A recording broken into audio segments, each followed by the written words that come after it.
bubbiseera yeroo suni kanarra hayyuu Oromoo kun itti bubbiseera yeroo suni. Uummata si gaafatu.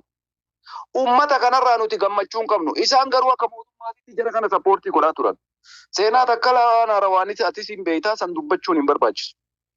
Si galtee haggaammiin amma godhame ammoo sochii amma Oromoodhaaf godhame irratti takkalatti haggaamame.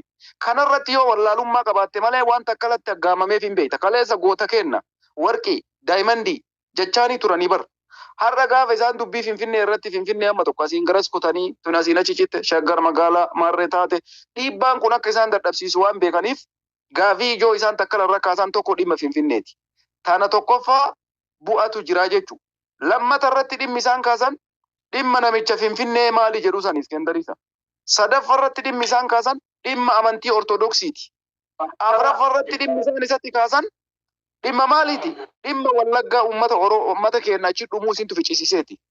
Isa kana keessatti takkalaayyoo amma waan gaarii dalagaa ka jiraatu taate badii kaleessaa san dhiifne waan amma inni dalagaa jiru kana irratti gara fuulduraatti xiyyeeffannee galma gahuu barbaanna moo kaleessa badii dalay deettee ammallee badii akka dalagu irratti tumsuu qabdu. Har'a takkalaan bakka kaleessaa jiru fakkeenyaaf. Sii galtee kanaaf jecha an akka nama tokkootitti sammuu ati hassabduun hin hassabu. Yeroo baay'ee waan bu'aa qabu san tumsa. Simmeeti illeen hin deemu itti xiyyeeffadhee waan itti amane san osoo namni kumni na dura dhaabate irraa hin deemu. Arrabni yoo jala ol guute irraa hin deemu. Koomantii ofirraa cufee ergaa kiyya dabarfadhee itti dhiisa. Abbaan toleef haa dhageeffatu, abbaan tolteef haa dhiisu. Gaafa koomantii Oromoo dubbisuu ceemmu koomantattii zig godhee akka jarri diwiitiin irratti hin goone ofirraa qaraaqaree dhuftee viidiyoo kiyya dhageeffattee mataan dhukkuba malee wanni dhufu hin jiru. Sii galtee nama hagana ofitti amanee deemu jechuu kiyya. Waan amma bu'aa jiru keessatti Oromoodhaaf bilicii wayii mul'achaa jirti. Bilicii mul'achaa jirtu tana takkalaan kaleessa akkasitti bahee akkas jedhee takkalaan akkasitti tartiiba deebise haasaa san dhiisi. Nuti ka barbaannu bilisummaa Oromooti. Gaafiin Oromoo deebisuudha. Takkalaan maal dalagee miti har'a. Sii galtee dubbiin ammoo Itoophiyaa du'a Hacaaluun dubbiin du'a Hacaaluu takkalaa oli. Abiyyi Ahmadiyyuu oli. Siif himaan. Itoophiyaa sadeen nutu harkaa qaba. Takkalaan irra osoo Hacaaluu sagalee ta'ee lubbuu isaa dhabuu danda'a. Waan biraa sanii ol wanni godhuu danda'u hin jiru. Sii galtee siyaasa keessatti dhimma Itoophiyaa kana keessa waan ciba jira. Itoophiyaan tun eenyuun harka turte.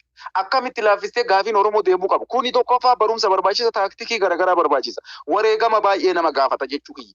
Isii tanaaf jecha Oromoon ka barbaadu ebaluu miti ulaagaa namni wareegameef san barbaada. Fakkeenyaaf gootonni Oromoo maaliif wareegaman?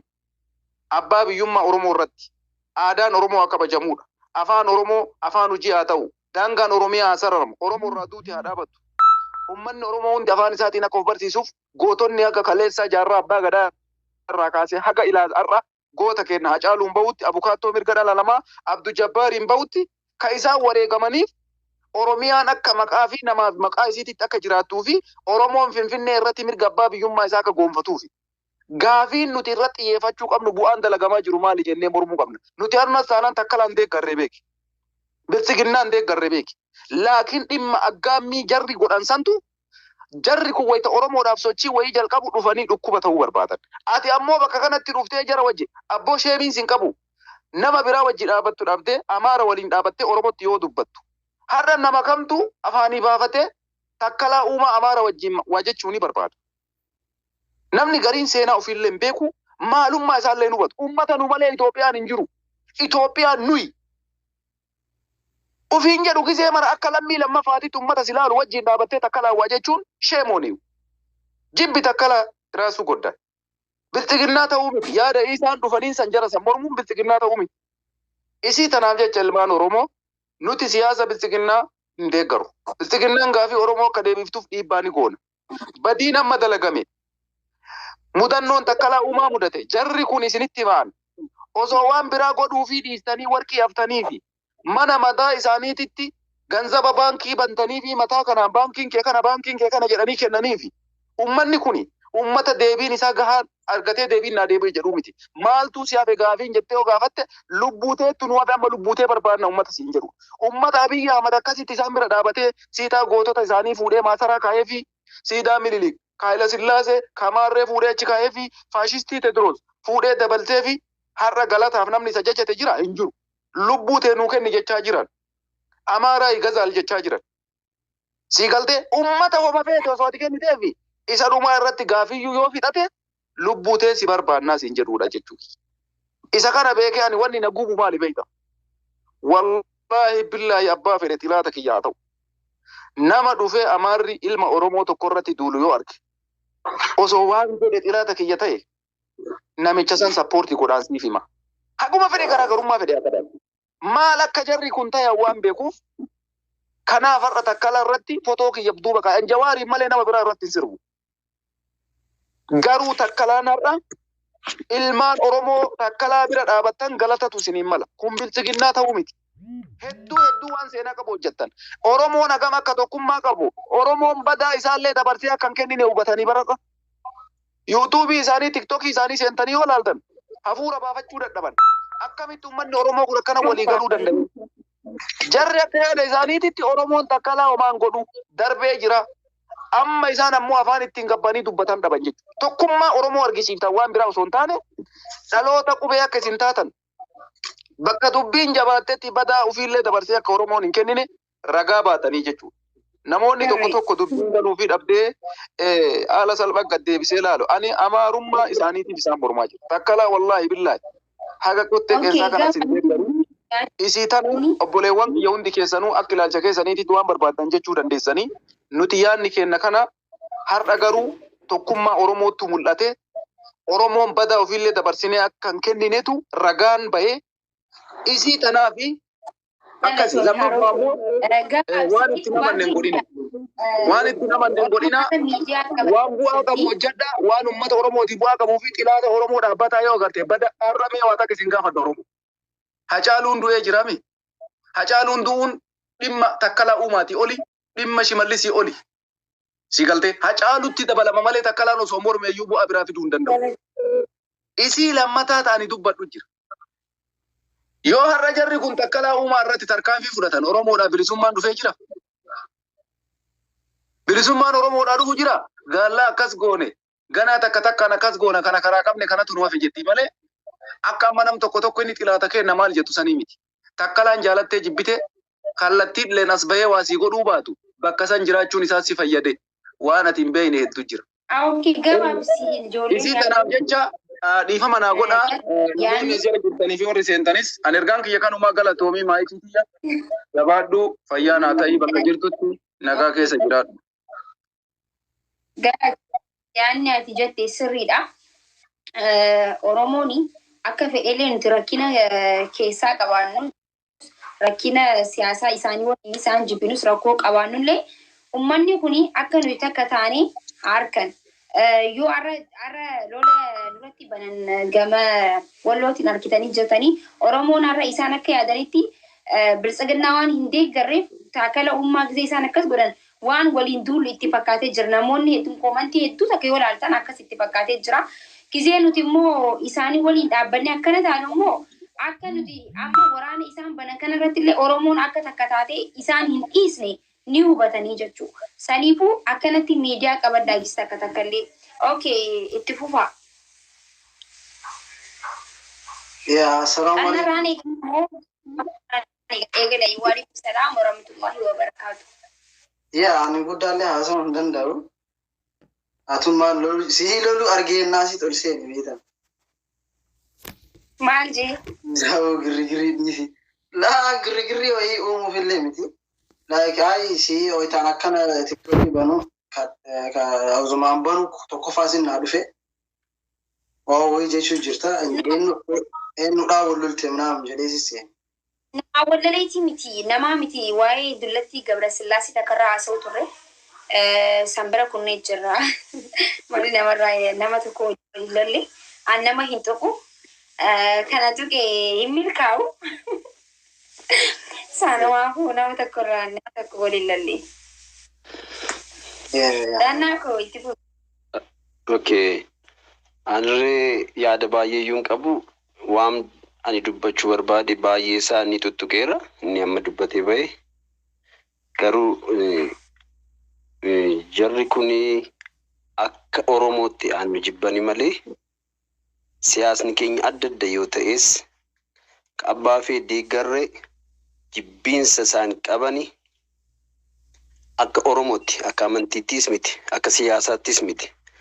Kanaaf Oromoon kanarratti barumsa guddaa qabaachuun irra jira. Warri kaanis siyaasa adda addaa keessa warri jirani hammam jaalalli isaanii hammam akka ta'e nuuf akka gaariitti nu ibsaa jiru jarri kun ni beeknas garuu dammaqne ni rafe amma barachuun irra jira dhugaa. Kanarratti namni hin baratu taanaan yoomiyyuu Oromummaa isaa hin beeku jechuudha. Yoomiyyuu ka'een dammaqu jechuudha dhugaa. Akka Oromootti ni jibbu amantii keenya miti. Siyaasa keenya miti. Oromoo isa jiru jibbiinsa guddaa qabu. Wajjiniin guddanne, wajjiniin adanne, ilaallee agarree waan baay'ee dabarsineera jara kana wajjiniin dhugaa. Ani isaan wajjin baay'ee dabarseera. Waan soba hin qabne qeema tokko keessatti adanne guddanne Mabiraat Hayilii keessatti ijoollummaa kaasee amma dhiyootti isaan wajjiniin nan guddadhe garuu akka sila gurbaan jee amma feete yoo gooteef uummanni kun nagayees hin beekani. Amma barbaade waa tokko yoo gooteef uummanni kun deebisanii ankooti jiru naannaaniiti. Amma waan fee gooteef kanaaf uummata kana akkamitti dammaqneeti abshaala taaneeti akkamitti gara fuulduraatti Oromummaa keenya cimsannee deemna isa jedhu hubanneeti ilaaluun nurra jira hundi keenya iyyuu dhugaa. Ani akka kanaatti ni ilaala. Ani siyaasa eenyu keessaas miti. Akka Oromootti ilmi Oromoo tokko eenyuyyuu attaakii gochuun irra hin jiru. Hundi keenya tokkummaa keenya agarsiisuun gaariidha. Taakkalee maal hojjeteera? Hundi keenya iyyuu hubannee beekna. Maal keessa ture hundi keenya iyyuu beekna. Garuu akka Oromootti Oromoo irratti eenyuyyuu roorrisuun irra hin jiru. Yoo ta'e yoo balleesses biyya ormaa deemee miti biyya isaa keessatti isa immoo Oromoota dabata malee isaan nu dabani. Abbaan fe'ee akka barbaade yoo ta'e biyya isaa keessatti taakkaleen kan hojjechaa ture Finfinnee keessa hojjechaa ture kan gaafatu ijoollee Oromoodha malee alagaan Itoophiyaa diigdeetta asii eenyuun baasteetta Wallagga keessa waa'ee Wallaggaa isaan hin gashu. Kanaaf ani gaaffii baay'ee sin qabu kan qabu kanadhaan mucaan baay'ee isaanaa deebiseera. Dhiifatame egaa xinnoo afaan kun rakkisaa jiru. Gadi sii bu'uu gajjalla irra hin jira maakii koo. Hayyee hojirra jiraate hayyee xannaa obboleessa. Hojirra hin qabu gajjallaan ta'a. Egaan barbaadu rakkin jiru. Hayyee. Okay. Hayyee. Carraan kan siifan moo kan siinaaf? Xannaa bu'in. Siifan immoo siinaaf galee hayyee waliif kannaati haasawaa namni haasawuu barbaade rakkoo miti. Eenyutu beekaa? Ittiin fufa. Yaa duraan dursee akkam ooltanii?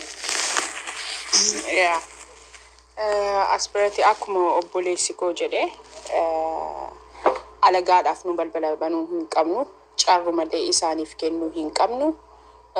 Wallaalaa keenya dabaa keenya numatu abbaamatu gorfata maraataasaa nuta gaafata malee diina miti kan akkasiin diinni nu haasa'uus hin dandeessu diinni waan isheen nu gaafattus hin qabdu jechuudha.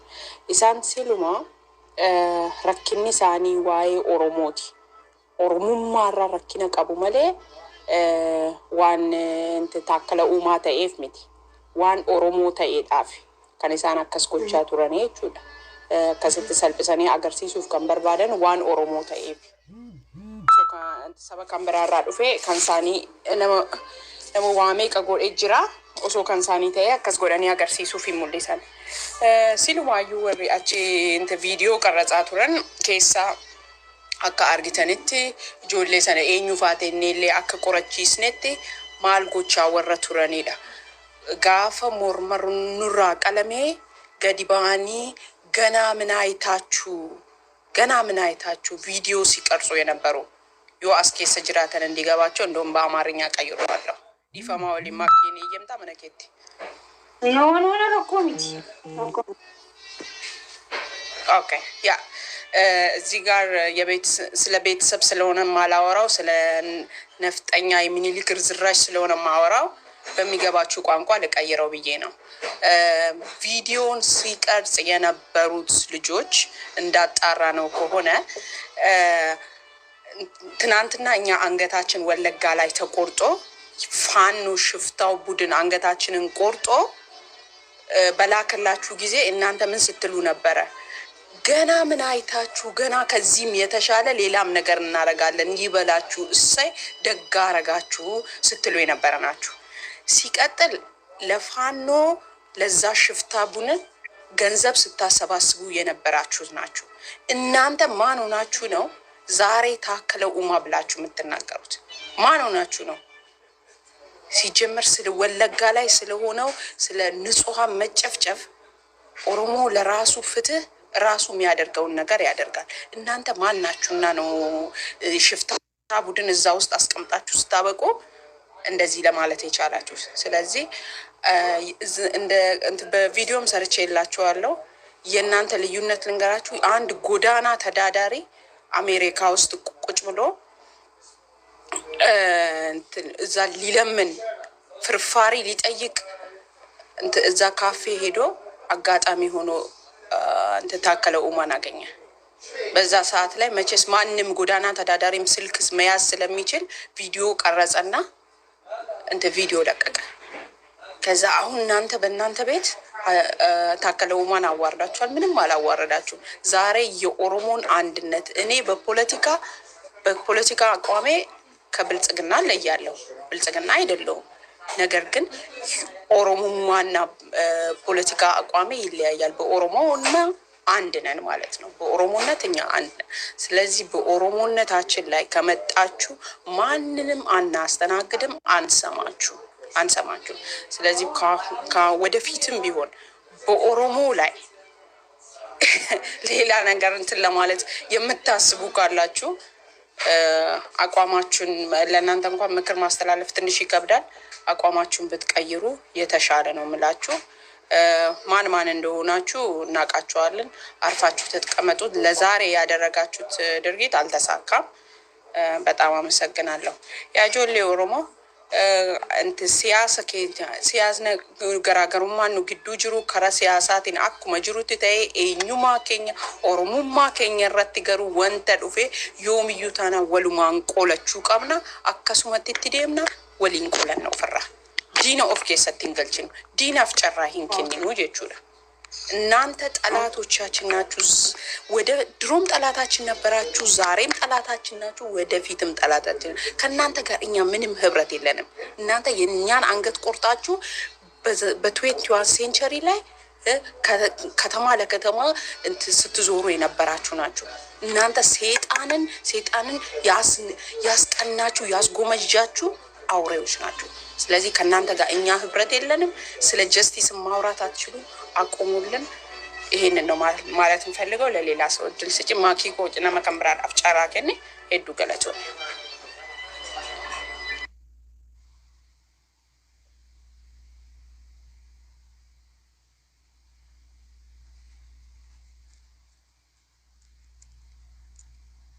Yo. Assalamu alaikum warahmatullahi wabarakatuh. Balayan kaya makin kabam jirti na bra sembra jirti. Devi ama. Neither Shaki narrati senis. After Morteta Galatu Jabu na isiga iti fufi sifuji. Kironsa baganagan ufte asmon. Baganagan waidan. Maki ko ministerin srabareddi. Again. Asuban korcha budara kisi batai. Ayat ya kiti. Ani tanna barbadi ture, jalqaba xannaatti haaree ture. Xannaan buyni tun jedhu bu'i waan hin jedhutti fakkaate na fakkaata. Sababiin isaas akka honkee sila mana isaa turte jechuudhaan nama baay'ee itti haareen ture isaatii sinsi arrabsitu. Ani arraba makii qofa osoo hin taane makii nan dhowwin. Please nan dhowwin. Oromoon dhibbata bana jiran kun. Dhaggeeffadhu manni nama dhaggeeffadhu waan tokko jira sifanii waan takkaan jira waan hubachuu dandeessu.